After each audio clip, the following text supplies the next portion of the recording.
Hello everyone, welcome to episode number 32 of the Tombstone Tourist. Today, I'm continuing my visit to Florida, and my first stop is going to be at the Palms Memorial Park in Sarasota, where I'm going to be visiting the final resting place of Pro Football Hall of Famer Otto Graham.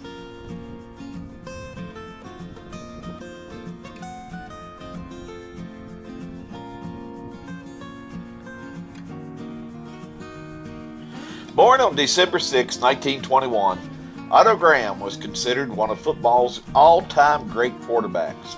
In college, he was an All-American in both basketball and football, and finished third in the 1943 Heisman Trophy voting.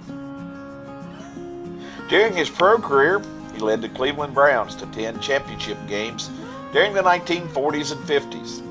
He was nicknamed Automatic Otto, as he did not miss a game during his professional career, finishing with a record of 105 wins, 17 losses, and 4 ties. He was also the first professional football player to wear a face mask during a game.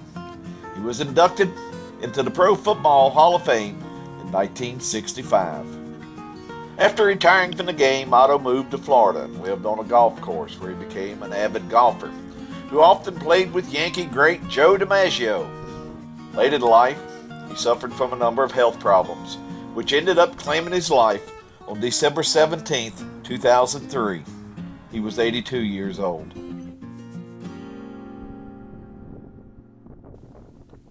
It should also be noted that Baseball Hall of Famer Hoyt Wilhelm is resting in this cemetery, and although I searched for the grave, time caught up with me, and I had to move on before I could find it.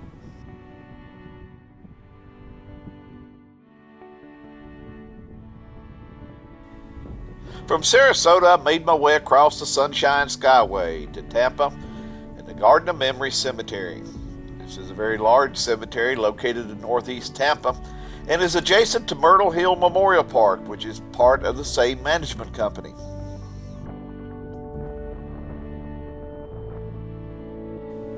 Entering the cemetery off of East Lake Avenue, I make my way around to the Chapel Mausoleum that is just east of the center traffic circle. Entering the small mausoleum and turn right into the first alcove, we come to the crypt of Gordon Solie.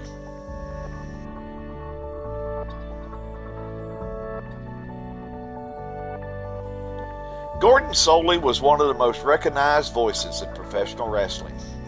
Gordon was born on January 26, 1929 near Minneapolis, Minnesota, and he moved to the state of Florida in 1950. After serving a stint in the United States Air Force. He got his start in professional wrestling as a ring announcer for local wrestling promotions in the Tampa area, including the popular Championship Wrestling from Florida TV show. In 1960, Gordon moved from the ring to the broadcast booth, where he would stay for the next 25 years. After a quarter century with Championship Wrestling from Florida, Gordon moved to Atlanta, where he became the voice of Georgia Championship Wrestling on the superstation WTVS, which later became World Championship Wrestling, where he would remain until he retired in 1995.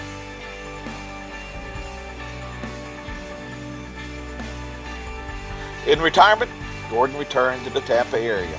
Shortly after retiring, the Dean of Professional Wrestling Announcers would be diagnosed with cancer, a disease that would eventually claim his life on July 28, 2000, at the age of 71.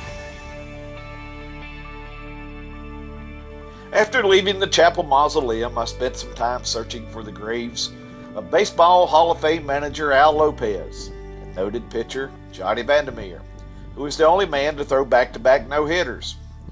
But after spending more than an hour searching without success, it was time to move on to Pasco County and my next stop at the Trinity Memorial Gardens.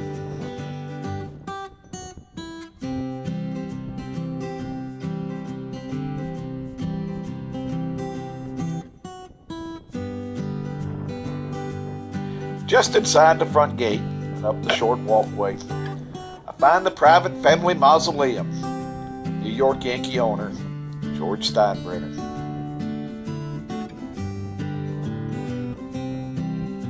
George Michael Steinbrenner was born in Ohio and made a fortune in the family shipping business. And in 1973, he purchased the New York Yankees.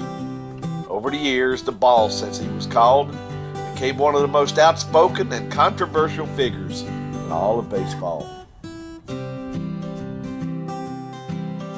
Who can forget his love-hate relationship with Billy Martin, who he hired and fired 5 different times? But his most damaging feud was with Yankee legend Yogi Berra, who was the manager of the Yankees when George fired him just 16 days into the 1985 season. As a result, Yogi refused to participate in any Yankee functions and did not set foot in Yankee Stadium for 14 years. Finally, in 1999, George left his office at Yankee Stadium and traveled to New Jersey, where he met with Yogi. During the meeting, George apologized and invited Yogi to return to Yankee Stadium for Yogi Berra Day later in the year. Yogi accepted, and the feud was over.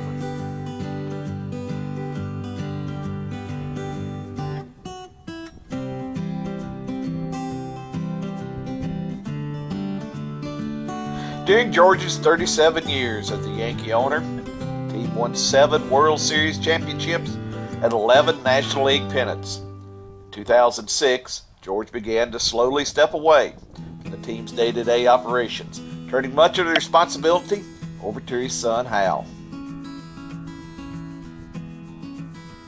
While never really retiring, George spent the majority of his time at his home in Tampa. Then on the morning July 13, 2010, the Boss suffered a fatal heart attack at his Tampa home. He was 80 years old.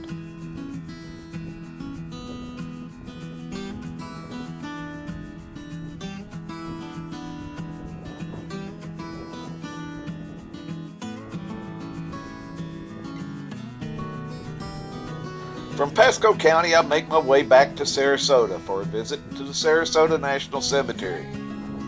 This is a large 295-acre cemetery that was established in 2008. It's located on Highway 72, about 4 miles east of Interstate 75.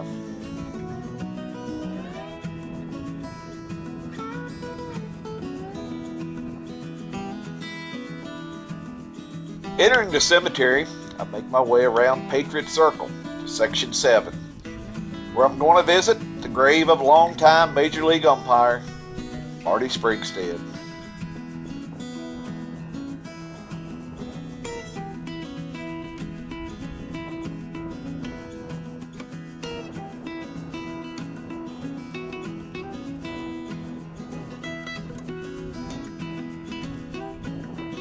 Martin John Springstead was born on July 9, 1937 in Nyack, New York. In 1960, he attended the Al Summers Umpire School and began umpiring in the minor leagues before serving a stint in the United States Army. After his discharge, he returned to the minor leagues and joined the American League staff in 1966. While working in the American League, Marty is well known for his many heated arguments with Baltimore Orioles manager Earl Weaver, including one notable game in 1977 between the Orioles and Toronto Blue Jays. During the game, Marty and Earl had a dispute over the removal of a bullpen tarp. As a result, Earl pulled his team off the field and refused to return.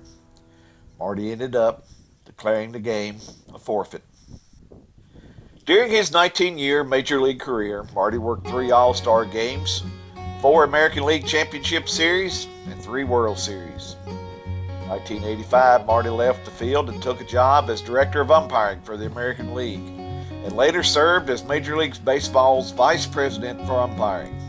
In addition to his duties with Major League Baseball, Marty was a popular public speaker, delighting audiences with tales about such stars as Earl Weaver, Billy Martin, and Yogi Berra. After retiring from baseball, Marty lived in Sarasota and was a popular figure during spring training, when he would often visit with umpires who were assigned to work the Grapefruit League. On January 17, 2012, Marty Springstead suffered a heart attack and passed away near his home in Sarasota. He was 74 years old.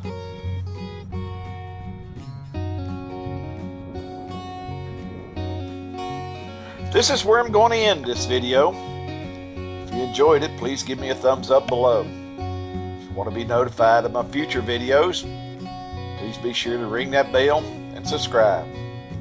For now, it's time for me to head on down the road and see what's around the bend.